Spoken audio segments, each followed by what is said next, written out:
Hello, my friends. I'm Don Chapman, host of Origins, which is the program you're watching right now. I have with me today Dr. Brad Harrub. Dr. Harrub has a degree from the University of Tennessee School of Medicine, and he's here today, and we're going to talk about the most basic of the whole argument about origins, creation versus evolution.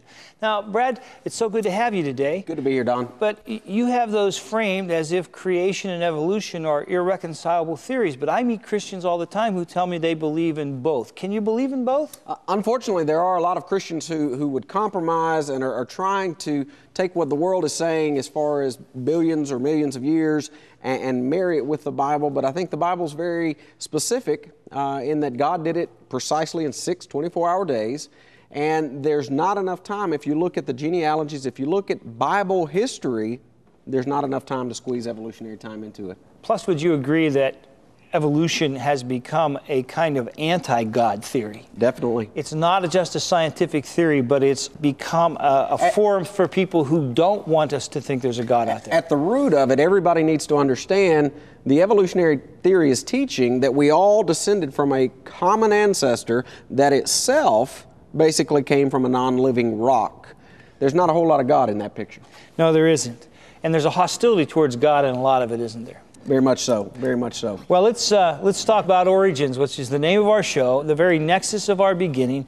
What are the two paradigms we have to look at here? Well, Charles Smith, atheist, he uttered the phrase at one point, "In the beginning was matter, which begat the amoeba, which begat the worm, which begat the fish, which begat the amphibian, which begat the reptile, which begat the lower mammal, which begat the lemur, which begat the monkey, which begat man, who he says imagined God." This, according to Charles Smith, is the genealogy of man. He's not trying to be funny here.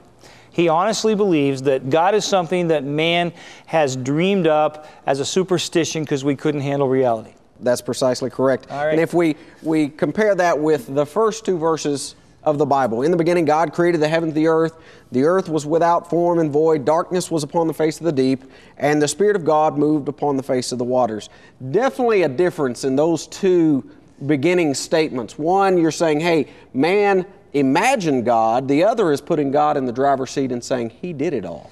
And so we have two separate worldviews forming here. Very much. All right. The problem is today, when our young people, when they run off to school, they're being taught only one theory for origins, and they're being taught as a fact. Yeah, look at that with us. Stephen Jay Gould, commenting on evolution, made the comment, he said, "Evolution is as well documented as any phenomenon in science, as strongly as the Earth's revolution around the sun, rather than vice versa." He said, "In this sense, we can call evolution a fact." Bear with me a moment, but could Stephen Jay Gould really believe that? He is trying to compare the theory of evolution with a known fact as far as we know the planets circle the sun. Right. And he's basically trying to say, hey, if you don't believe this, you don't believe this other truth that we know about. You have a PhD in a scientific field. You haven't come to your beliefs out of ignorance. You've come to them out of studying fact. Examining the evidence. So why do we have these kind of statements? I think a lot of it has to do with just intellectual peer pressure. Okay. You know, there's W.W. Howe said evolution is a fact just like digestion. 20 years earlier, in an article in Newsweek, Stephen Jay Gould said evolution is a fact just like apples falling out of trees. Jay Savage said no serious biologist today doubts the fact of evolution. The fact of evolution is amply clear. We don't need a listing of evidences to demonstrate the fact of evolution any more than we need to demonstrate the existence of mountain ranges. You know, Richard Dawkins, he sums it up. He says, it's absolutely safe to say that if you meet somebody who claims not to believe in evolution, that person is ignorant, stupid, or insane, or wicked, but I'd rather not consider that. Usually when you reduce yourself to name calling, it's because you don't have enough facts to talk about. In other words, if I had clear evidence to present to you, I wouldn't have to demean you. I could have dialogue with you. Right. And so when I hear facts like that, it makes me more suspicious of evolution than it does creation. The funny side is, you know, these men have had themselves put in print. Right. And yet, then some of their own evolutionary colleagues have come behind and said, for instance, nuclear physicist Theodore Thomisian, listen to what he says. "Scientists who go about teaching that evolution is a fact of life are great con men, and the story they are telling may be the greatest hoax ever. In explaining evolution, we do not have one iota of fact. It's a tangled mishmash of guessing games and figure juggling." Now, this is not a creationist saying this. This is a fellow evolutionist saying this. But he's saying you guys are acting as hucksters or con men, right, not as scientists when you're making those kind of statements. That's right. Paul Davies and Adams Phillips, they give this little analogy. I like this analogy. They say some scientists say just throw energy at it and it'll happen spontaneously. That's a little bit like saying put a stick of dynamite under a pile of bricks and bang, you've got a house.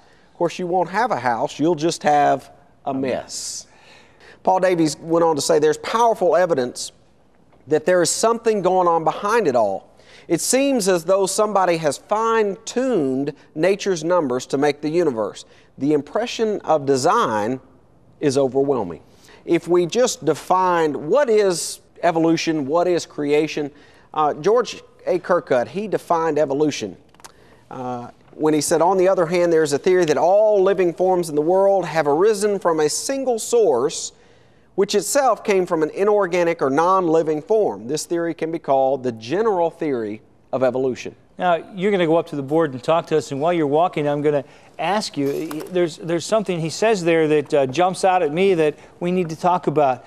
This theory, this whole business that from non-living material, you can get living material. Right. How often have you seen that happen? Well, we've been trying in the laboratory for decades, and not a single occasion have we ever been able to create living material from non-living material. And that, I think, is your first assumption there, isn't it? Very first assumption. If evolution is true, then the first assumption is that non-living things gave rise to living material. That is, spontaneous generation occurred. We used to believe in spontaneous generation. For example, we used to think that flies just sprung out of manure piles. Right, right. And then as we got microscopes, we found out there were eggs in there. That's right. So the increase of science made less likely the possibility of spontaneous generation. And yet, that's the first thing we have to buy into. It's a must, isn't if it? evolution is correct. That's right. The second one is that this spontaneous generation occurred only once. Yeah. You know, why isn't it happening today? Right. A 12-year-old child can look at the situation and say, okay, at some point in the past, non-life had to give rise to life. Why don't we see that happening today? Incredible.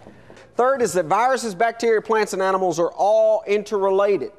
If evolution is correct, then we all came from a common ancestor. Think about it for just a moment. Yeah. I suspect most of the viewers have had colds or maybe the flu in the past, and yet our bodies recognize those as foreign, even though according to evolution, we're all interrelated. The fourth point, the fourth assumption is that protozoa gave rise to metazoa. That is, organisms without a nucleus eventually decided they wanted to grow a nucleus and become more complex. And again, as you're looking at this list, we don't have scientific proof for any of them. Number 5, the fifth assumption is that various invertebrates, that is, animals without a backbone, they're all interrelated. And then number 6, those animals without a backbone, for whatever reason, decided, hey, we need to grow a backbone. And so they gave rise to the vertebrates. And then finally, seventh assumption is that all the vertebrates, fish, gave rise to amphibians. Amphibians gave rise to reptiles. Reptiles gave rise to birds and mammals. That's where we are with the evolutionary theory. If we were to look at the other side of the equation, what about creation? What about the creation model? According to the theory of creation, or as it may be more properly called the creation model, the universe is not self-contained. Everything in the universe, and in fact the universe itself, came into being through the design, purpose, and deliberate acts of a supernatural creator. There are your two arguments. You've got one that says, hey, everything self-contained, it just sprang into existence. One was not. One said that God made it. That's right. Yeah. If we look at the scientific evidence for how life got here, there is a scientific law known as the law of biogenesis, and unfortunately, this particular scientific law is kind of being eradicated from many of the textbooks. Doesn't make it any less scientific, but this law leans heavily in favor of the creation model. George Wald, Nobel laureate of Harvard, said, most modern biologists, having reviewed with satisfaction the downfall of the spontaneous generation hypothesis, yet unwilling to accept the alternative belief in special creation, are left with nothing. He said, I think a scientist has no choice but to approach the origin of life through a hypothesis of spontaneous generation. So even if all of the facts, everything I learn as a scientist teaches me this can't happen, right, I still have to believe it happens. We know spontaneous generation doesn't occur, but he says you're only left with one choice. We don't like that choice. We're not going there. So what we're going to do is we're going to believe something we know to be wrong. Incredible. If we look at Francis Crick, one of the gentlemen who is given credit for creating the molecular structure for DNA, he said, an honest man, armed with all the knowledge available to us now, could only state that in some sense, the origin of life appears at the moment to be almost a miracle. So many are the conditions which would have had to have been satisfied to get it going. I think when God spoke and said, let there be life, that it was a miracle. That's yes. right, that's right.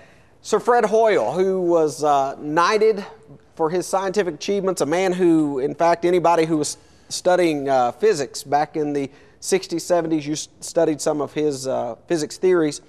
He said the likelihood of spontaneous formation of life from inanimate matter is 1 to a number with 40,000 noughts or zeros after it. It is big enough to bury Darwin and the whole theory of evolution. There was no primeval soup, neither on this planet nor any other, and if the beginnings of life were not random, they must therefore have been the product of purposeful intelligence. To which I say amen. All of the evidence continues to point towards the creation model. He gave another example. I love this example. He said, imagine 10 to the 50th blind persons, each with a scrambled Rubik's Cube. Now, you remember many years ago there was a Rubik's Cube little puzzle. I had one. He said, imagine 10 to the 50th blind people and try to conceive of the chance of them all simultaneously arriving at the solved form. He said, you then have the chance of arriving by random shuffling at just one of the many biopolymers on which life begins. You know, let's negate the fact that there's not that many blind people in the world today, 10 to the 50th power, but imagine all of them coming to that solved form at exactly the same time. He's saying, folks, that's what it would take to get the proteins together for just one biopolymer. That's the theory that's being taught today. Martin A. Moe, an evolutionist, he said, a century of sensational discoveries in the biological sciences has taught us life arises only from life. Now, simply put, that very statement violates the evolutionary theory completely. Because in order for evolution to be correct, we had to at one point get life from non-life. That's right. And yet they admit we can't make that jump.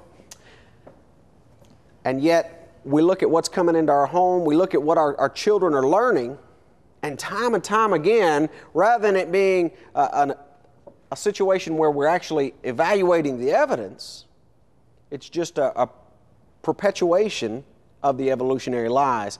For instance, most folks have probably heard of Neanderthal man. In fact, I would say most of our viewers are very familiar with him. What most folks don't know is that creature, they examined the original fossils. Here you see on the screen from Neander Valley. A fellow by the name of Dr. A.J. Cave examined them in 1958, and he proved that it was nothing more than a man who had suffered from arthritis. Yeah.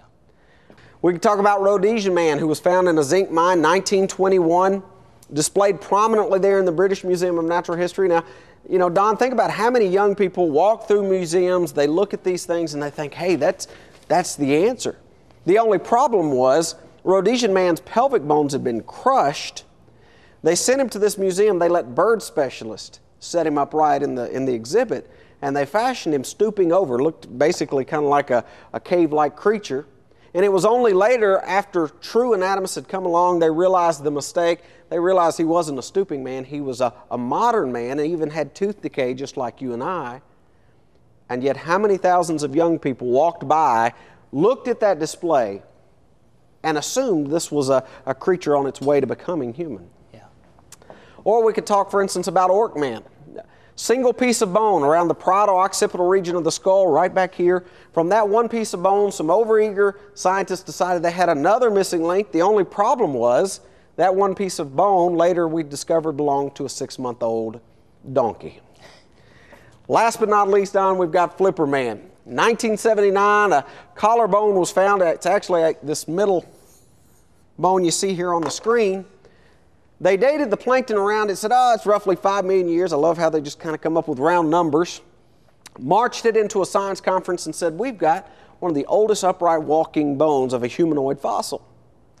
Scientists there in the audience said, fellas, you got a little problem. That's not a collarbone, that's a rib bone. They did what most scientists would do. Oh, okay, well, then we got a 5 million-year-old rib bone here. He said, no, that's not the rib bone of a human.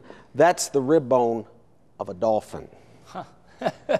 Flipper man is just Flipper, no man. I'm going to let Jeremy Rifkin tell you what the fossil record shows, because I think he summed it up extremely well, and it's what our kids are not seeing in their textbooks. He said what the record shows is nearly a century of fudging and finagling by scientists attempting to force various fossil morsels and fragments to conform with Darwin's notions, all to no avail. Today, the millions of fossils stand as very visible, ever-present reminders of the paltriness of the arguments and the overall shabbiness of the theory that marches under the banner of evolution. Well said. Dr. Brad, we have to take a break. When we come back, though, I want to ask you, because you've talked about a young Earth, and certainly we've seen the fudging and the finagling of the evolutionists in their fossil records and so on, and we still have this huge leap of how you get from inanimate life to life. But it seems to me that if we're going to make things like coal that take millions and millions a year, then we have to have an old Earth. And so I need you to help me with that. So folks, don't you go away. We're going to talk about coal and about how old this Earth has to be in order to make coal. Is this a young Earth or an old Earth? We're going to have an answer for you when you come back, so don't go away.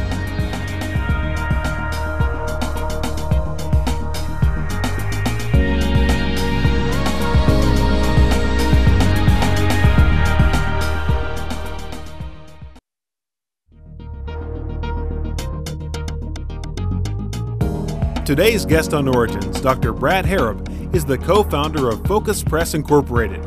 He's also the co-editor of Think Magazine, where he's contributed many articles concerning the subject of creation. If you're searching for the truth and God's answers to life's questions, you'll want to subscribe to Think Magazine. Orders are being taken at 866-313-6474. For more information about Dr. Harrub, you can write to Focus Press Incorporated, 1600 Westgate Circle, Suite 125, Brentwood, Tennessee 37027, or visit the website at www.focuspress.org.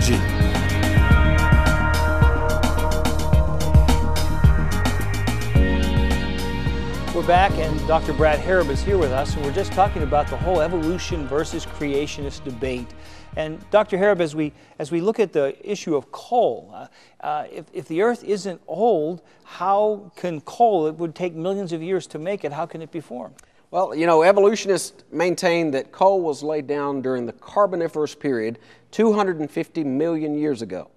So on the screen, you know, we ask the question, what do you think of when you think of coal? Do we think of lots of vegetation? Well, we know you've got to have that. You got to have heat.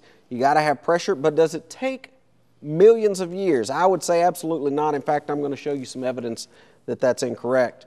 J.D. Saxby, in talking about making oil and coal and natural gas, he said, many geological situations, much longer time intervals are available. He's kind of guarding himself there, saying, you know, I still buy into the evolution. But notice what he goes on to say. But evidently, the molecular mechanism of decomposition is little changed by the additional time. Thus, within sedimentary basins, heating times of several years are sufficient for the generation of oil and gas from suitable precursors. So that means that the existence of coal doesn't necessarily mean old Earth. That's right. In fact, in a laboratory setting, we can make some of these products for you within weeks to months. Now, don't expect us to heat your home with it yet, because it's expensive to do that in a lab, but we can do it.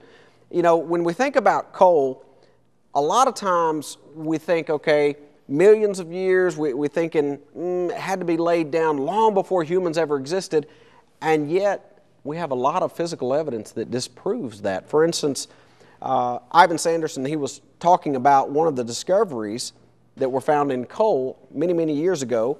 He said, for instance, it's been reported 1891, Miss Culp of Morrisonville, Illinois, dropped a shovelful of coal, transferring it to her cooking range. A large lump broke in two, disclosing a lovely little gold chain of intricate workmanship, neatly coiled and embedded. And that's not an isolated story, is it? That is far from being an isolated. There are many instances like that. And it's not just gold chains or iron pots. We've also discovered human footprints in coal. Now, if you think with me for just a moment, according to evolutionists, humans have only been around the last 3 to 5 million years. They say coal was laid down 250 million. How do you get a human footprint in coal? Albert Ingalls said, on sites reaching from Virginia, Pennsylvania, through Kentucky, Illinois, Missouri, westward toward the Rocky Mountains, prints have from time to time been found on the surface of exposed rock. More and more keep turning up as the years go by. What made these prints? As yet, the answer is unknown to science. They look like human footprints. And it's often been said, though not by scientists, that they really are human footprints made in the soft mud before it became rock.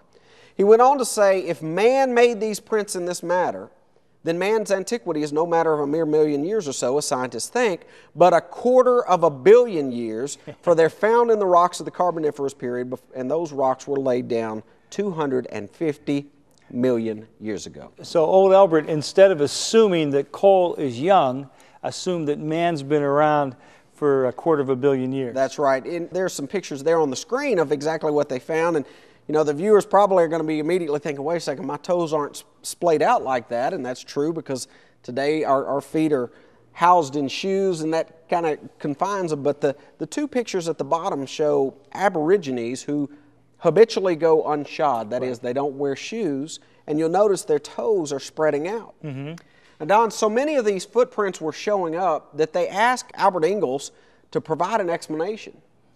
And before that happened, they wanted to know, are we really talking about human footprints? So a fellow by the name of A.E. Wilder-Smith, he examined them. Here's what he said. The tracks are in the formations considered to be the Upper Carboniferous, 250 million years old. They show 5 toes, an arch which is unquestionably human.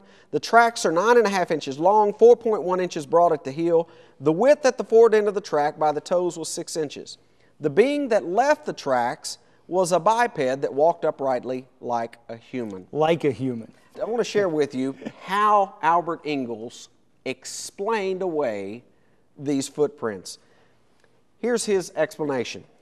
He said, if man or even his ape ancestor, or even the ape ancestor's early mammal ancestor existed as far back as the Carboniferous period in any shape, then the whole science of geology is so completely wrong that all geologists will resign their jobs and take up truck driving. Hence, for the present at least, science rejects the attractive explanation that man made these mysterious prints in the mud of the Carboniferous period with his feet. So after Albert's done talking, the footprints aren't there. That is his explanation. You know, I spent 23 years of my life in school, and never did I ever hear somebody say that science rejects an attractive explanation. It's just incredible to me. You have one more quote there that I think explains all of this. Richard Lewontin, in describing the current attitude in academia and science, he said, we're forced to our adherence to materialism. No matter how counterintuitive, no matter how mystifying to the uninitiated, moreover, that materialism is absolute, for we cannot allow a divine foot in the door. I thought we were arguing with honest people who were truly seeking truth and had just come to a different conclusion. But over and over again, we see deception and fraud and deliberately misleading people. And I would just say to all of our folks, don't be naive. And I would say especially to the parents, don't let your children just swallow evolution whole without having to think and think about the consequences and really looking at the evidence. The evidence for God as our Creator is overwhelming. The basic questions about where did the world come from? How did life come from non-life? How do simple creatures become more complex creatures? All of those things are things that evolutionists just skirt around and never answer. We always come back to the same old truth. You know, you can have 1,000 lies, but only one truth. And the truth is always going to be the same, that it's God's view, that He created you. And that should be your worldview too. Thanks for hearing us. I hope you'll think long and hard about the things that Dr. Harrub says today. And I hope you'll join us again next time. Until then, God bless you.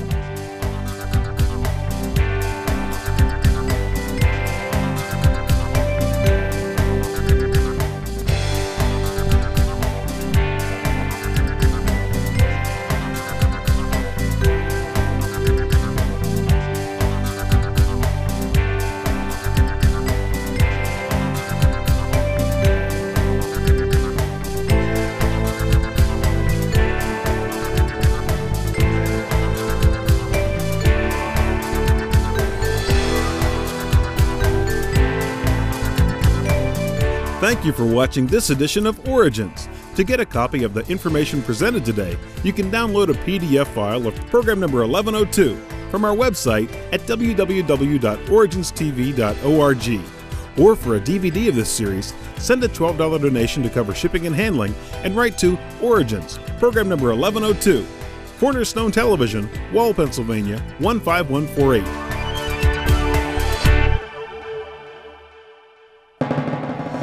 Origins is made possible by the faithful prayers and the financial support of you, our Cornerstone TeleVision family.